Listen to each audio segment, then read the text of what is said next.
Hello everyone, welcome to my channel.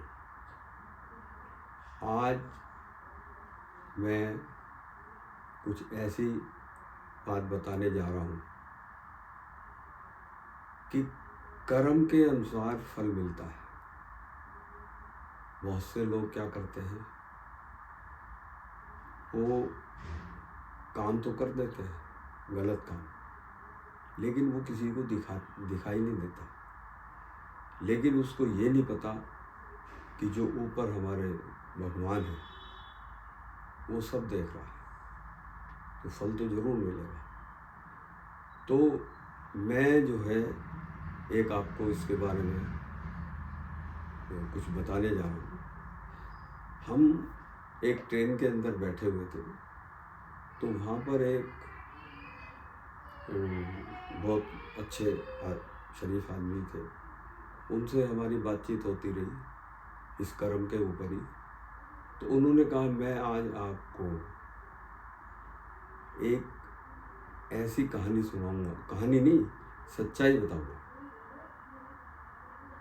तो हमने कहा बताइए।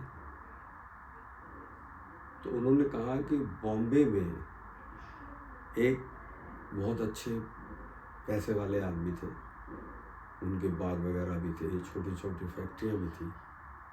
उनके साथ एक साधु था, वो उनके बहुत अच्छे संबंध थे साधु के। उनके कहीं भी वो जाते थे उनको लेके जाते थे। तो साधु और वो दोनों जने बॉम्बे से कहीं जा रहे थे, तो वो ट्रेन में बैठ गए। ट्रेन में चलने में आधा पौना घंटा था। तो वहाँ पर थोड़ी देर में 5 मिनट बाद ही 2-3 आदमी आए। उन्होंने एक ट्रंक ले रखा था बड़ा, तो वो भी ट्रंक रख के उनके पास बैठ गए। फिर 2-3 मिनट बाद बोले जेंटलमैन से जो थे, जो साधु के साथ थे, कि भाई साहब हम जरा अभी गाड़ी में टाइम है, नीचे चाय वगैरह पी जाते हैं, आप हमारे ट्रंक का ध्यान रखना। उसने कहा ठीक है आप चाय पिए। इतने में ही 5-6 मिनट के बाद ही पुलिस आती है। पुलिस कहती है ये किसका ट्रंक है? तो वो आदमी कहता है मेरा है। उसने कहा इसको, पुलिस ने कहा भाई इसको खोल के दिखाइए।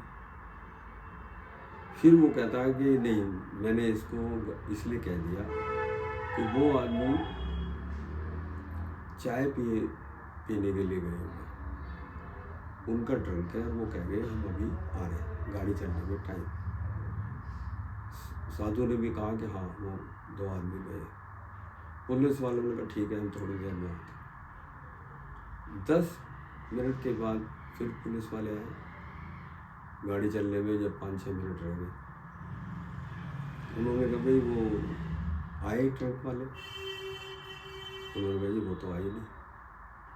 तो उन्होंने कहा ऐसा है, ये ट्रंक थाने ले जाएंगे, हम खोल के देखेंगे, और आप हमारे साथ चलिए, क्योंकि आपने कहा है ये मेरा है। तो उसने साधु को भी उतार लिया और वो ट्रंक लेके थाने गए। थाने में ट्रंक को ताले तोड़े गए।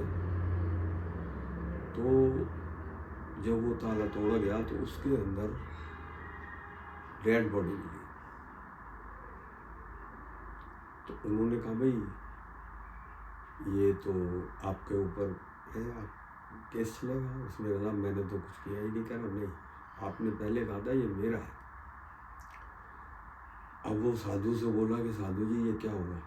साधु ने कहा क्यों घबराते हो, जब आपने कुछ किया ही नहीं तो आप साफ बचोगे, आपका कुछ नहीं होगा, आप बेफिक्र रहिए। तो उनको ऊपर केस चला है, मर्डर केस चला। उस जो कैपिटलिस्ट थे अच्छे, तो उनको सेशन कोर्ट से फांसी की सजा हो। अब साधु जी उनसे मिलने जाते थे, तो वो बोले साधु जी ये मेरे साथ क्या हो रहा है, मैंने तो कुछ किया ही नहीं है और ये मेरे साथ क्या हो रहा है। साधु ने कहा आप घबराइए मत, हाई कोर्ट में अपील होगी, अगर आपने कुछ नहीं करा तो आप हर हालत में बचोगे। तो हाई कोर्ट में अपील डाली, हाई कोर्ट में केस चला, हाई कोर्ट से भी उस आदमी को वहां से भी फांसी की सजा। उसने फिर साधु से कहा, साधु मिलने जाता कि साधु जी ये ऐसा क्या हुआ, देख लो मैंने तो, आप मेरे साथ रहते, मैंने तो कभी कुछ किया ही नहीं और वो ट्रंक भी मेरा नहीं था और देखो मेरे साथ क्या हो रहा है। उसने कहा आप चिंता मत करो, आप बिल्कुल बचोगे अगर आपने नहीं किया। सुप्रीम कोर्ट में अपील करते हैं, सुप्रीम कोर्ट में अपील की गई, सुप्रीम कोर्ट में भी केस चला, अच्छा लंबा केस चला, सुप्रीम कोर्ट से भी फांसी की सजा हो गई।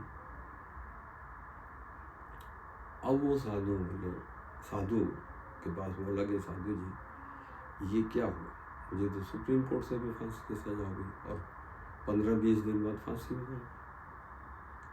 तो साधु ने कहा ठीक है, वो बहुत पहुँचे हुए साधु थे, उन्होंने उनके कुछ पर्टिकुलर्स लिखे, उन्होंने कहा मैं ध्यान लगाऊंगा कि ऐसा क्यों हो रहा है। तो उन्होंने ध्यान लगाया तो उसमें देखा कि इस आदमी ने, जो ये जिनको भी फांसी हुई है, इसने अपनी लाइफ में कोई मर्डर किया और उसका किसी को पता नहीं चला। तो साधु उसके पास गए, उससे कहा देखो तुम याद करो 10 साल पहले, 20 साल पहले कभी तुम्हारे से कोई मर्डर होगा और उसका किसी को नहीं पता लगा। तो उसने ध्यान लगा, वो भी खेलने लगा और उसे पता तो थी। उसने कहा हाँ साधु जी ऐसे ऐसे मेरे बाग था और बाग में एक बच्चा था 10-12 साल का, उसने एक फल तोड़ा तो मुझे बहुत गुस्सा आई, शाम के टाइम का दिन छिपा था, मैंने उसको बाग के अंदर बुलाया और उसको मार के वहीं गड्ढे में डाल दिया, ऊपर से मिट्टी लगा दी, आज तक किसी को पता नहीं चला। तो साधु ने कहा तुमने मर्डर किया है, ऊपर जो भगवान है वो तो देख रहा था, तो तुमने ये कर्म किया है उसके अनुसार फल मिलेगा, तुम्हें फांसी होगी और फांसी हुई।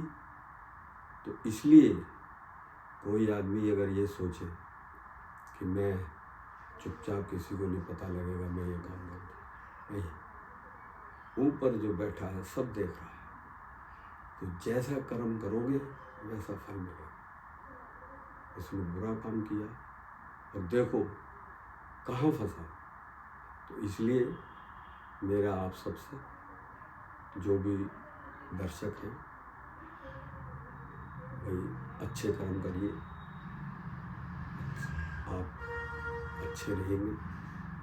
अब देख लीजिए, तो इस कहानी से यही प्रेरणा मिलती है।